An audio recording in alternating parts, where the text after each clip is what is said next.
Holy Trinity Church, Brampton, on Wednesday night. You can join in that debate with some very, very good voices debating there. So add your tuppence for us there.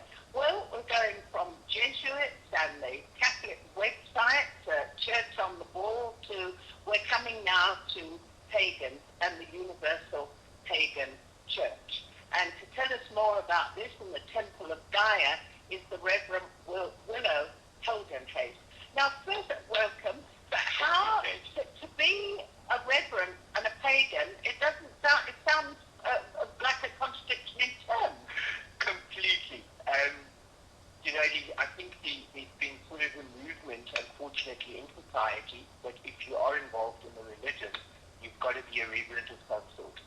And we sort of followed suit, and we call ourselves reverends. If you want, you can call us a high priest or a high priestess, depending where you are. And here we are, Reverend Heldenhays. Well, there you go. Okay, now you're a reverend with the Universal Life Church, and you've just started this Temple of Gaia. Maybe tell us first of all how you became a pagan. I must just give you a word picture of Willow here. He's got a sort of thing painted on his forehead. What is it? Oh, it's tattooed, is it? Oh, my word. What is it? It's a sort of symbol in the middle of his forehead. Okay, I probably have about 9 tattoos. Okay, well, we'll just stick with this something. I think it's this one, and it's the only one without any meaning. I went to see one of the last Star Trek movies, and I sort of saw the tattoo in the movie, and I thought, wow, that's just so cool, I want one, and I had it done. And a lot of people actually kind of go, is that a chakra on your forehead? I thought it was something incredibly symbolic and meaningful. Really, I'm a Star Trek fan. Oh. And then we've a couple of earrings there. And is that a tattoo on your chin as well? What's that? From the Star Trek movie. Because you're an imposter. You're here as a high priest, and you're really just a Star Trek fan. No, seriously. You just started this Temple of Gaia, but before that, how did you become or why did you become a pagan? I was one of the very lucky ones. My mother was pagan, so I sort of grew up in a pagan household, which doesn't very often happen in South Africa, I guess. Never really got into the whole Christian thing, except when I went to school, and suddenly learned there was a devil and a God. Never embarked on it, it just never worked for me. Everyone's path to himself. And yeah, I kind of turned out to become a pagan priest eventually in my life. And just to go back to what we were talking about, because it also applies to what we're talking about now.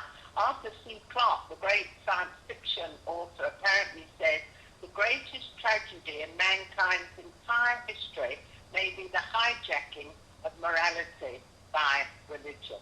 I haven't heard, so from Merritt, thank you, Merritt. I'm not aware of that, so I haven't been previously aware of that quotation. Wonderful one. Okay, so you were really born a pagan, you were brought up in a pagan household. Now tell us about this Temple of Gaia.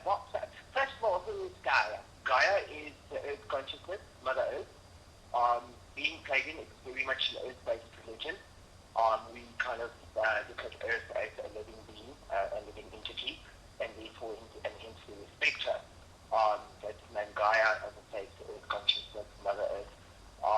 We do our rituals, the big rituals 7 to 8 times a year, where we attune our energies to the nature energies. The temple came about... Now, hang on, before you come to it, how do you do that? How do you attune your energies to Gaia? We do different rituals depending where we are in the year. We just went past Samhain, where we sort of came to ending things, paying homage to our ancestors that passed over, and we're heading to Yule, which is the rebirth of the light, or Christmas as we would know it in the Northern Hemisphere, because there's a 6-month difference, so they would celebrate Yule in December in the Northern Hemisphere, where we celebrate the return of the light. So we sort of will attune ourselves here with new beginnings, new projects, welcoming the light back in our life. And Maureen says, please, before we go any further, what is a pagan? A pagan, okay. Paganism is an umbrella body that entails anything that's non-Christian, non-Judaism or non-Islam. So anything that doesn't fall in that category is classified as pagan. What about Buddhists? they would crucify them for this, but strictly Buddhism would be classified as a paganism as well, because they don't fit into those three categories. Okay. We believe in God as, and then I was smiling earlier, as being both male and female. There's a balance between the two, and none takes dominance over the other. However, they are not separate, they are one. And so there is a divinity. There is a divinity, and we see divinity within ourselves, within nature, within every rock and plant, every animal, within every person. We are all connected, we are all part of God, or the great spirit or force, whatever you want to call it. So what's the difference then between paganism, let's say, and pantheism, where you're worshipping or paying reverence to spirits and rocks and in nature, basically? The same thing. Really? Very much the same thing. Okay, now let's get back to, Maureen, I hope that answers your question for you. Let's get back to the Temple of Gaia. Temple of Gaia came about when, believe it or not, as well, being that I'm on the show, I'm gay and I'm married to another man, and we were chatting one night, and we were sort of in my circle, which was called Circle of Willow at the time. There was a need to get together more often than the 8 times of the year. And we started chatting, and we came up with the concept of doing a Sunday get-together. And Philip actually came up with the idea of Temple of Gaia. And the idea was born, and we started about just over a month ago.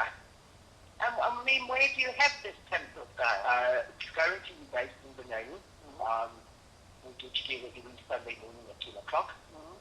The adults go to temple service, and the kiddies go to pagan Sunday school. Oh my word, I can imagine hackles going up all over 702 land, and the kiddies go to pagan Sunday school. What is that? What do they learn? Okay, they all the children are, we don't force anybody into anything. We're not a cult. All the adults who come to temple have children, and there was a need for those children to belong somewhere as well, because all their friends go to Sunday school on a Sunday, and they get to school, and they chat about what happened at Sunday school. So we call it children's circle there. They go to children's circle on a Sunday morning, and they learn about Mother Earth, they learn about the seasons, and they learn about karma, which we all know is not a restaurant in India.